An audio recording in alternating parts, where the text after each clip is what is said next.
In this video, I'm going to walk you through the family tracing and reunification functionality in Primero. What you're seeing on the screen is Mila Abdel's case record. This is the child's details, which includes most of her biodata, like her gender, her age, her date of birth, her nationality, as well as her religion, ethnicities, and languages that she speaks. Within her case, we also have information like her current care arrangements, as well as her protection concerns. In this video, we're going to walk you through how a family tracing and reunification manager can reunify Mila's father to her using this functionality. To do this, you'll click on Tracing Requests. Here, you can click on the plus new button to create a new tracing request. Within the Inquire Details form, you're able to enter in information about Mila's father, including his biodata.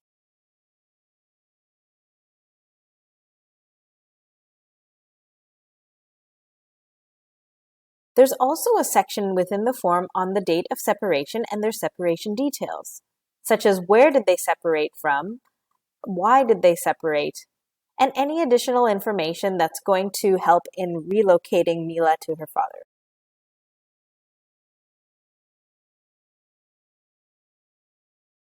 Once the Inquire Details form is filled out, you can now fill out the tracing request. The tracing request form is the details that are provided by Mila's father to help trace her. The tracing status would start with open.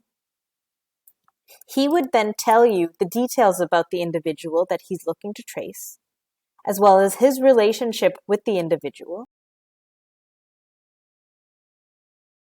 and her biodata that he is aware of. The form that you're seeing on the screen is fully customizable according to your program. Once this information is complete, you can click on Add. Once added, you can click Save. Once I complete the tracing request form, I can now see that Mila Abdel has an open tracing request. When I'm in the non-editable mode, I can now click on this request and it's going to bring up some information. This information is the tracing request itself that was filled out between the FTR manager and the father. Now to find matches, the FTR manager would click on Find Match. The system is going to pull up possible or likely candidates that may be Mila. On this view, you're going to be able to see the age, the gender, as well as the social worker who is responsible for that child, the agency they work for, as well as their score. To be able to understand if this is in fact a match, FTR managers are able to click into each of these cases and compare information. So on the screen, you are now seeing the trace information on the left side as well as the case information on the right. So Mila Abdel is now registered in both of these columns, including her nickname as well as her gender. You can see her age doesn't match, but the birthday is just off by 1 year. So there may have just been an issue with data entry. As you continue down the form, you're going to continue to see information that matches the child to the tracing request, such as the nationality and the languages spoken by the child or their religion. And all of this information can be customized based on your program. Once you find that you believe that you've found a match, and you've communicated with the caseworker who is responsible for that child, you can click on Match. This will ensure that there is a linkage between the tracing request and the case itself.